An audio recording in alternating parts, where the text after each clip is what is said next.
प्रिय विद्यार्थियों, मैं डॉक्टर कुलदीप फड़िया, सह आचार्य राजनीति विज्ञान, राजकीय मीरा कन्या महाविद्यालय उदयपुर। आज हम तृतीय वर्ष कला में पढ़ाए जाने वाले पेपर पश्चिमी राजनीतिक विचारक एवं विचारधाराओं के अंतर्गत प्लेटो का अध्ययन करेंगे। आज हम देखेंगे कि प्लेटो की रचनाएं कौन सी हैं और उनमें मुख्य कंटेंट क्या है, उनका सार क्या है, और प्लेटो की रचनाओं के कारण क्यों प्लेटो को राजनीतिक विचारों या राजनीतिक चिंतन के इतिहास में इस रूप में महान स्थान दिया गया है। प्लेटो अपनी कुछ रचनाओं के कारण हर काल में सबसे प्रभावी माना गया है। प्लेटो द्वारा रचित ग्रंथों की संख्या लगभग 36 या 38 मानी जाती है, परंतु जो ग्रंथ पूर्णतः प्रकाश में आए अथवा जो प्रामाणिक रूप से कहे जाते हैं वे 28 हैं। उनके सभी प्रमाणित ग्रंथों का बनिंट द्वारा संपादित यूनानी संस्करण 2662 पृष्ठों का है, जो ऑक्सफोर्ड द्वारा प्रकाशित किया गया है।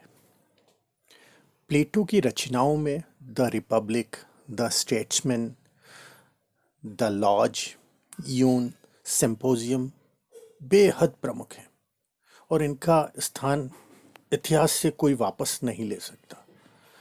काल के आधार पर उसके ग्रंथों को, उसकी रचनाओं को 4 भागों में बांटा जाता है। पहले भाग में सुकरात से संबंधित रचनाएं हैं। इन रचनाओं के विचार सुकरात के विचारों की ही अभिव्यक्ति है। अपोलॉजी, क्रीटो, यूथ्रिफो, जॉर्जियस इस वर्ग की रचनाएं हैं।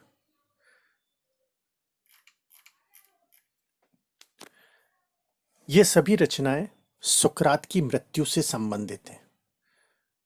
प्रथम 2 रचनाएं जिन्हें हम अपोलॉजी और क्रीटो के नाम से जानते हैं, ये राज्य की आज्ञा का पालन तथा उसकी सीमा से संबंधित हैं।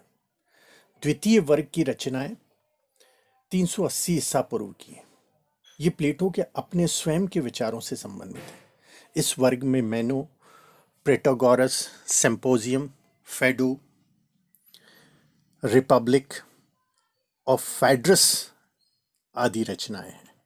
ये सभी रचनाएं प्लेटो की चरमोत्कृष्ट साहित्यिक एवं दार्शनिक प्रतिभा को प्रतिबिंबित करती है। तीसरे वर्ग में संवाद या कथोपकथन, डायलॉग्स आते हैं, जिनका संबंध प्लेटो की शैली, विचार और व्यक्तित्व से अधिक द्वंद्वात्मकता की पद्धति से है, अर्थात डायलेक्टिक मेथड से है। पार्मेनिडीज, थेटिटस, सोफिस्ट, स्टेट्समैन इत्यादि रचनाएं इसी श्रेणी की हैं। चौथे वर्ग की रचनाएं जिनमें फेलिबस, टाइमेसस, लॉज आदि हैं, ये प्लेटो के अंतिम ग्रंथ हैं। इन ग्रंथों में या इन रचनाओं में सुकरात एक चरित्र के रूप में पूर्णतः विलीन हो जाता है, जिसमें सुकरात को प्लेटो याद नहीं करता। इन ग्रंथों में सुकरात एक चरित्र नहीं है, सुकरात के विचार नहीं है। इन रचनाओं में प्लेटो के सर्वोत्तम रचना रिपब्लिक, जिसके द्वारा प्लेटो राजनीति, दर्शन, शिक्षा, मनोविज्ञान, कला, नीतिशास्त्र, बहुत सारी चीज़ें हैं जिनके क्षेत्र में वो सर्वोत्कृष्ट विचारक के रूप में प्रतिष्ठित हुआ था, उसकी देन कही जाती है। ये रचना राजनीतिक चिंतन के इतिहास में प्लेटो की एक बहुत ही महत्वपूर्ण और अमूल्य देन मानी जाती है।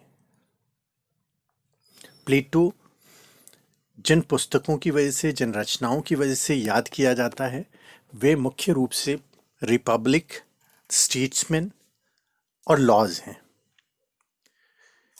सुकरात कालीन संवाद, जिसमें सुकरात की मृत्यु से लेकर मैग्रा तक पहुंचने की रचनाएं हैं, जिसमें सुकरात को उसकी प्रतिभा के कारण, राज्य के बारे में उसके विचारों के कारण, राजा के प्रति विरोधी विचार व्यक्त करने के कारण एक दार्शनिक के रूप में उसे जहर का प्याला पीने को दिया गया था।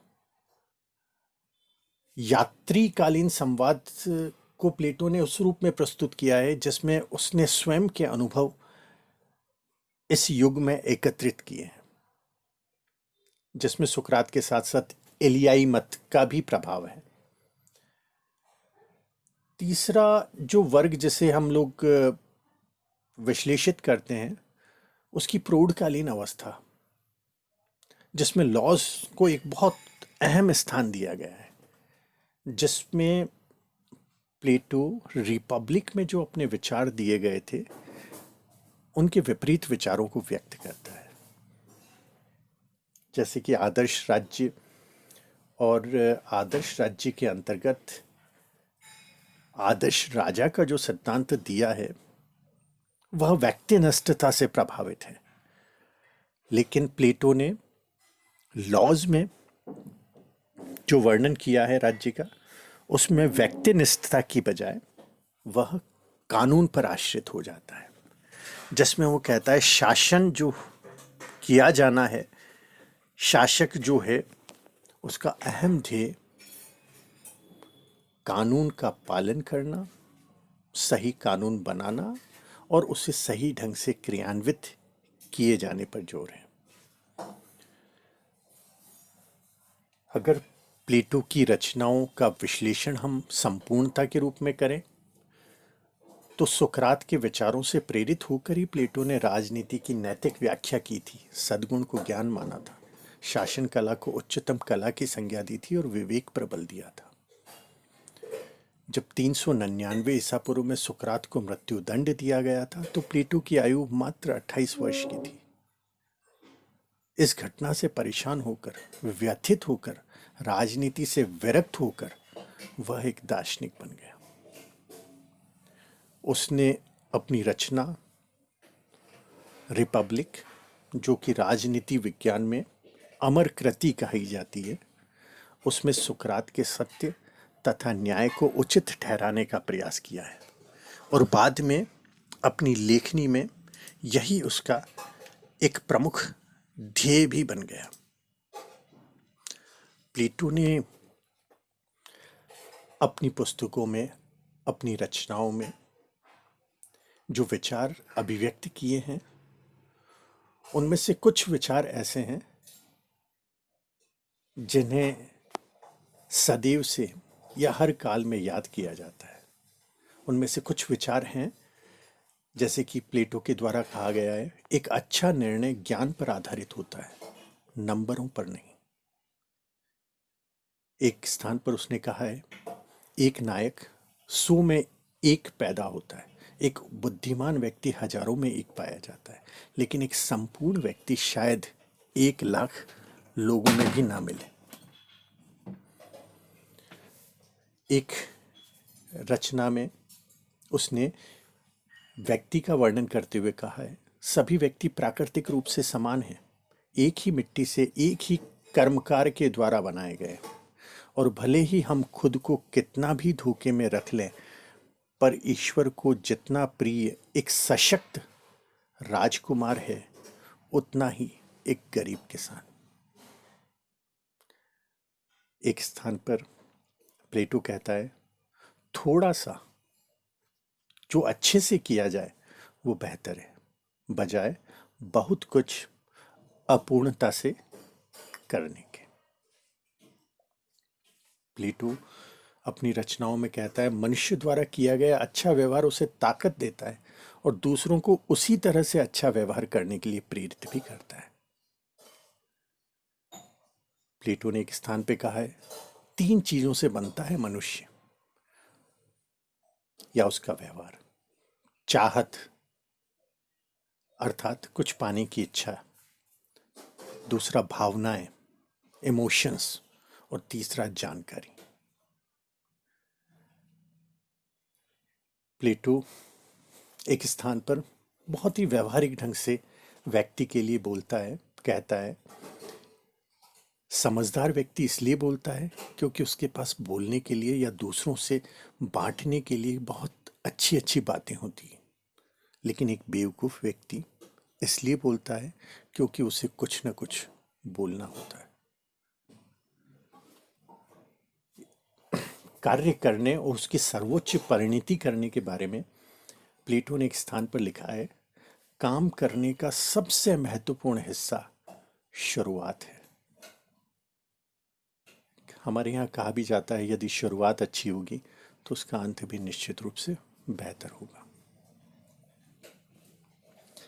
इस रूप में यदि हम प्लेटो और उसके विचारों का अध्ययन करें, उसकी रचनाओं को देखें, तो प्लेटो ने जो रचनाएं लिखी हैं या हमारे सामने उसके विचार हैं, वे बड़े परिपक्व और दार्शनिक श्रेणी के विचार हैं। प्लेटो ने जिस रूप में जिस चिंतन और अध्ययन पद्धति का वर्णन किया है, वो मुख्यतः द्वंद्वात्मकता है, विश्लेषणात्मक है, सौदृश्यात्मक है और निगमनात्मक है। और उन्होंने इन पद्धतियों के आधार पर अपनी कल्पना अपने दर्शन से प्रभावित होकर, सुकरात से प्रभावित होकर और अपने जीवन के अनुभवों से प्रभावित होकर जो रचनाएं लिखी हैं, वे राजनीति विज्ञान में बहुत श्रद्धा और सम्मान के साथ पढ़ी जाती है। और अपनी रचनाओं और अपने विचारों के कारण ही हम राजनीति विज्ञान का आरंभ प्लेटो और उसके विचारों से मानते हैं। बहुत बहुत धन्यवाद।